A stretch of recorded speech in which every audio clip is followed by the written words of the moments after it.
കുറഞ്ഞ ചെലവിൽ അത്യാധുനിക ആരോഗ്യ പരിരക്ഷ. MCS hospital. We take care of your health. UDF സ്ഥാനാർത്ഥി ഷിബു തെക്കമ്പുറം വൻ ഭൂരിപക്ഷത്തിൽ വിജയിക്കുമെന്ന് ഡീൻ കുര്യാക്കോസ് MP. കോതമംഗലം നഗരസഭയിലെയും തൃക്കാര്യൂരിലെയും വിവിധ പ്രദേശങ്ങളിൽ UDF പര്യടനം നടത്തി.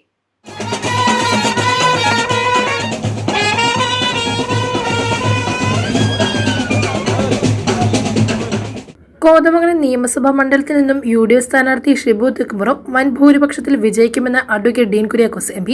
UDF സ്ഥാനാർത്ഥിയുടെ നിയോജക മണ്ഡലം പ്രചരണത്തിന്റെ ഉദ്ഘാടനം മിനിപ്പടിയിൽ ഉദ്ഘാടനം ചെയ്ത് സംസാരിക്കുകയായിരുന്നു MP.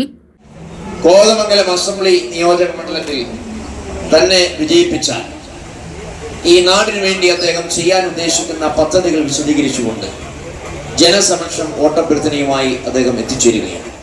തങ്കളം കാക്കനാട് നാലുവരിപ്പാത, ചേലാട് അന്താരാഷ്ട്ര സ്റ്റേഡിയം, ഭൂതത്താൻകെട്ട് ജലവൈദ്യുത പദ്ധതി, നിയോജക മണ്ഡലത്തിലെ വിവിധ പാലങ്ങളും റോഡുകളും, വന്യമൃഗശല്യത്തിനെതിരെയുള്ള നടപടി ഇതെല്ലാം പ്രഖ്യാപനത്തിൽ മാത്രം ഒതുക്കി. UDF അധികാരത്തിൽ എത്തുമ്പോൾ ഇതെല്ലാം ശാശ്വതമായി പരിഹാരമുണ്ടാകുമെന്ന് ഷിബു തെക്കമ്പുറം പറഞ്ഞു. ടീം UDF ആവേശത്തോടുകൂടി ഇന്ന് ഈ സമ്മേളനത്തിൽ പങ്കെടുക്കുമ്പോൾ ഏറ്റവും മികച്ച പരിപാടിയായി നമുക്കിതിനെ കാണാനായിട്ട് കഴിയും. ഈ ആവേശം നമുക്ക് എല്ലാ തലങ്ങളിലേക്കും നമുക്ക് മുന്നോട്ട് കൊണ്ടുപോയിക്കൊണ്ട് ഐക്യ ജനാധിപത്യ മുന്നണിയുടെ ഉജ്ജ്വല വിജയം ഈ നിയോജകമണ്ഡലത്തിൽ നമുക്ക് ഉണ്ടാക്കണം. കോതമംഗലം നഗരസഭയിലെയും തൃക്കാര്യൂരിലെയും വിവിധ പ്രദേശങ്ങളിൽ പര്യടനം നടത്തി. ഒരു പര്യടന പരിപാടി ഉണ്ടായിട്ടില്ല. അടുത്തതായി ഗോപാലകൃഷ്ണൻ, ശ്രീ ലീനോ ജോസഫ്, അമ്പിളി സുസാങ്കൻ, സവിത സുരേഷ്, ധന്യ, അതുപോലെ തന്നെ ഏവോ വർഗീസ്, സണ്ണി വർഗീസ്, ശ്രീ ബാബു കുര്യാക്കോസ്, തോമസ് പള്ളുപ്പൊട്ട,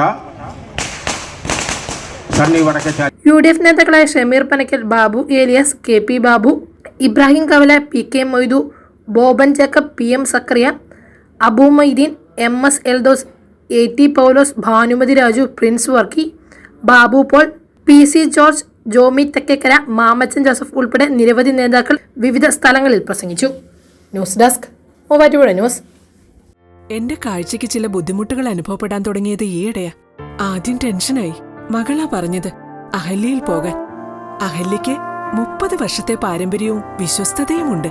അഹല്യയിലെ വിദഗ്ധരായ ഡോക്ടർമാരുടെ ചികിത്സ കൊണ്ട് എനിക്ക് എന്റെ കാഴ്ചശക്തി പൂർണ്ണമായും തിരിച്ചു കിട്ടി. ഇപ്പൊ എനിക്ക് ഈസിയായി വായിക്കാം.